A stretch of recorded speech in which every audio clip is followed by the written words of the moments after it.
अगर आपने नई गाड़ी ली है या लेने वाले हैं तो बहुत ज्यादा चांसेस हैं कि जो हमारे आरटीओ चार्जेस होते हैं, आरटीओ टैक्स होता है, जो हमारा हम कह देते हैं नंबर प्लेट के चार्जेस हैं, आरसी के जो चार्जेस हैं, तो वहां पर बहुत ज्यादा चांसेस हैं कि आपने ज्यादा पैसे दिए हैं या देने वाले हैं। क्यों? क्योंकि मुझे काफी सारे लोगों ने स्टोरी शेयर की है, मैसेज शेयर किए हैं, और वहां पर पता लगा है कि सबसे ज्यादा धांधलेबाजी जब कार डीलरशिप पर होती है ना, तो वो आरटीओ चार्जेस को लेकर होती है। क्योंकि इंश्योरेंस के पेपर्स वो आपको दे देते हैं, गाड़ी का प्राइस हमें पता होता है कितना है, उसमें क्या डिस्काउंट मिला, लेकिन आरटीओ चार्जेस की एज सच कहीं पर कोई मतलब क्लियर इन्फॉर्मेशन है नहीं। कहीं हम डीप जाएंगे तो हमें पता लग जाता है, लेकिन क्लियर इन्फॉर्मेशन कहीं है नहीं। उसकी रिसिट हमें दी नहीं जाती है, हम मांगते नहीं है, वो कह देते हैं सर वो तो ऑनलाइन कटता है, वो ऑनलाइन कट चुका है। तो वहां पर पैसे और अथाह ज्यादा, मतलब बहुत ज्यादा मांग लिए जाते हैं। अभी रिसेंटली मुझे किसी ने बताया, उन्होंने 10 लाख रुपए के आसपास की गाड़ी ली थी, उनसे 55,000 रुपीज BH सीरीज के लिए मांग लिए गए। अब वो जब मैंने देखा ना, तो मेरा तो यार माथा घूम गया। मतलब 55,000 रुपए जिस चीज के लिए सिर्फ 15-16 हजार रुपए लगने चाहिए, उसके लिए 55,000 रुपए मांग रहे हैं, और वो देकर भी आए हैं। तो ये क्या सिस्टम है? कैसे आप कैलकुलेट कर सकते हैं? कैसे आपको पता होना चाहिए कहाँ पर वो ज्यादा पैसे मांगते हैं? उन सब चीजों की हम एक बार बात कर लेते हैं। हेलो, मेरा नाम है अमित और आप देख रहे हैं डेली ऑटो लाइफ। और जिस तरीके से काफी सारे लोगों ने अपनी स्टोरी शेयर की, तब ये चीजें निकल कर आई, आपके काम आ रही हैं। वैसे ही आप भी अपना कोई एक्सपीरियंस, कोई स्टोरी कार बाइंग से रिलेटेड आप शेयर कर सकते हैं।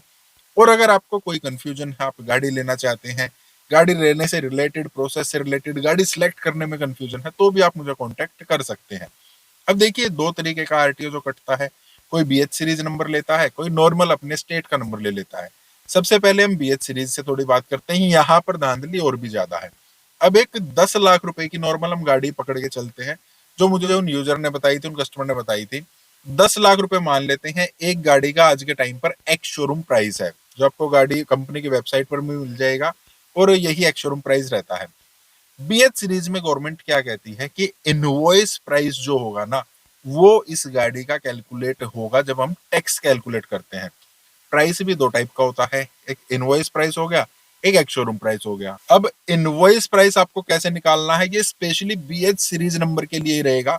जो हमारा नॉर्मल किसी स्टेट के हम नंबर लेते हैं, तो वहां पर हमारा एक्स शोरूम ही कैलकुलेट होता है। BH सीरीज में जितना परसेंट जीएसटी गाड़ी पर लगा हुआ है, वो हमें एक्स शोरूम प्राइस से माइनस करना होता है। 18% है या 40% है, दो ही कैटेगरी है। अब मान लेते हैं 10 लाख रुपए हमारी गाड़ी का एक शोरूम प्राइस है, उसको आप 1.18 से डिवाइड कर दीजिए। अगर 18% जीएसटी है तो, अगर 40% जीएसटी है तो 1.40 से आप डिवाइड कर दीजिए। जो भी आपकी वैल्यू आ जाती है वो इनवॉइस प्राइस है। वो इनवॉइस प्राइस आपका सिलेक्ट हो गया। सबसे पहले आपको यही ध्यान रखना, अगर BH सीरीज में जा रहे हैं तो एक्स शोरूम प्राइस वहां पर नहीं लिखवाना है, ये इनवॉइस प्राइस जो है उस पर कैलकुलेट कराना है। उसके बाद हर गाड़ी का मतलब प्राइस के अकॉर्डिंग एक अलग से स्लैब बना हुआ है। अगर आपने 10 लाख रुपए से नीचे की गाड़ी ली है, 10 लाख रुपए इनवॉइस प्राइस से अगर नीचे की गाड़ी ली है, मान लेते हैं एक गाड़ी 11 लाख रुपए की एक्स शोरूम दिखा रहा है, लेकिन इनवॉइस प्राइस टैक्स घटाने के बाद वो 10 लाख से नीचे है, तो वो 10 लाख से नीचे की गाड़ी गिनी जाएगी। अगर 10 लाख से नीचे है तो उस पर आपको 8% टैक्स देना है। 10 से 20 के बीच में इनवॉइस प्राइसिंग आती है तो आपको 10% देना है, और 20 से ऊपर जाती है तो आपको 12% देना है।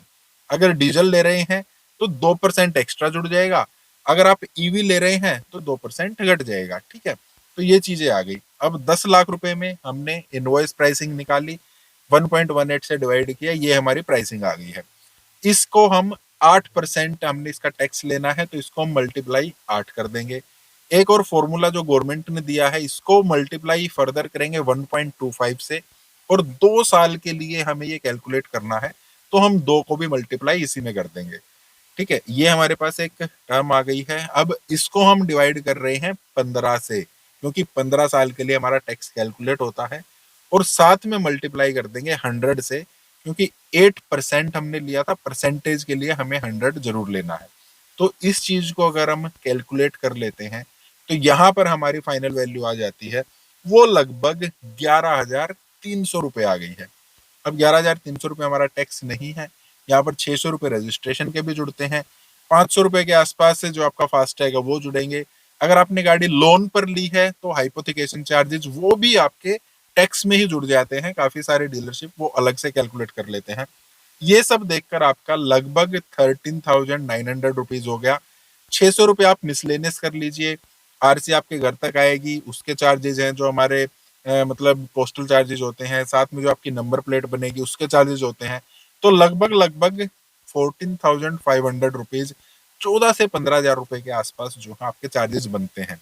और ये चार्जेस मांगे गए थे 55,000 रुपीज, और वो कस्टमर देकर भी आए हैं। और इसकी ना रिसीट भी मिलती है। सबसे सिंपल चीज तो यही है कि आप रिसिट मांग लीजिए, और आपको कैलकुलेट करना आना चाहिए। आप स्टार्टिंग में उनको बोलिए कि इस तरीके से कैलकुलेट होता है। सेम चीज अगर हम किसी स्टेट का नंबर ले रहे हैं, हर स्टेट में परसेंटेज अलग अलग होती है, वो स्टैंडर्डाइज नहीं होती है। दिल्ली में कुछ रहेगा, महाराष्ट्र में कुछ रहेगा, आप साउथ में चले जाएंगे वहां पर कुछ रहेगा।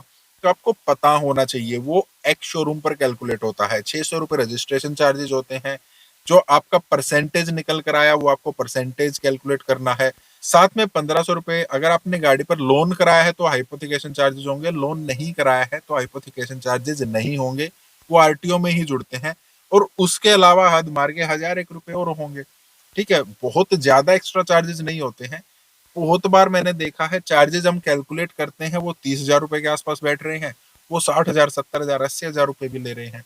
तो ये कैलकुलेशन जो है ना, ये आपको थोड़ी सी आनी चाहिए। और यहाँ पर बहुत सारे लोग फंस जाते हैं जिस तरीके से मैंने बताया है। और आप ना उनसे रिसिट जरूर मांगिए। जब भी आप अपनी डील करा रहे हैं स्टार्टिंग में, उनको बोलिए कि एज एक्चुअल जो होना चाहिए ना। एक और आपको सिंपल चीज बता देता हूँ, वो गड़बड़ कर रहे हैं कि नहीं कर रहे हैं, आपको यहीं से थोड़ा सा आइडिया हो जाएगा। क्या गाड़ियां उनके पास डेली बिकती हैं? बिल्कुल ठीक बात है। अब ऐसा तो है नहीं कि गाड़ी के प्राइस डेली चेंज हो रहे हैं, या गवर्नमेंट के जो मतलब परसेंटेज होती है, जो टैक्स होता है, वो डेली चेंज हो रहा है, वो नहीं हो रहा है ना। तो गाड़ियां वो डेली बेच रहे हैं। उन्होंने आज एक बलेनो बेची है, बलेनो डेल्टा बेची है, 2 दिन पहले बेची है, कल भी बेची है, आज भी बेची है। महीने में हम मान लेते हैं 2 गाड़ियां तो वो बेच ही रहे हैं ना। बलेनो डेल्टा 2 तो बेच दी होंगी, किसी ने नेक्सॉन 2 तो बेची दी होंगी। वो वेरिएंट क्या आज से पहले बिका नहीं होगा? तो क्या उनको पता नहीं होगा इस वेरिएंट पर कितना टैक्स हमारा लगता है? उनको हर चीज टिप्स पे रहती है। उन्होंने आज के टाइम पर कोई टैक्स मान लेते हैं, आज आप कोई भी गाड़ी लेकर आ रहे हैं, कोई भी वेरिएंट लेकर आ रहे हैं, क्या अगले 1 महीने में वो बिकेगा? नहीं। क्या उनको पता नहीं होता है कि इस पर कितना टैक्स लगता है?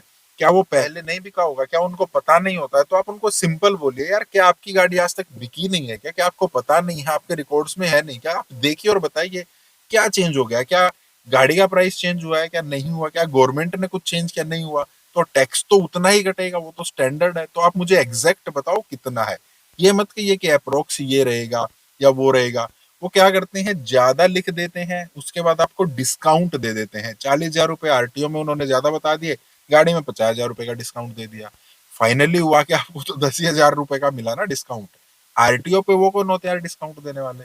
तो इन चीजों को आपको थोड़ा समझना है, आरटीओ किस तरीके से काम करता है। बहुत सारे डीलरशिप को पता ही नहीं है बीएच सीरीज किस तरीके से काम करती है। तो वो चीज आपको थोड़ी सी कैलकुलेशन का पता होना चाहिए। रिसिट आपको जरूर मांगनी है, तभी जो है आप ठीक ठाक तरीके से काम कर पाएंगे। फिर भी आपको कोई कंफ्यूजन है तो आप मुझे कांटेक्ट कर सकते हैं। कोई स्टोरी है, कोई एक्सपीरियंस है, कोई भी कंफ्यूजन है आपको गाड़ी से रिलेटेड, तो भी आप मुझे कांटेक्ट कर सकते हैं। बाकी इस टाइप के वीडियोस के आप लाइक करना, चैनल को सब्सक्राइब करना। मिलते हैं। Thank you, bye bye.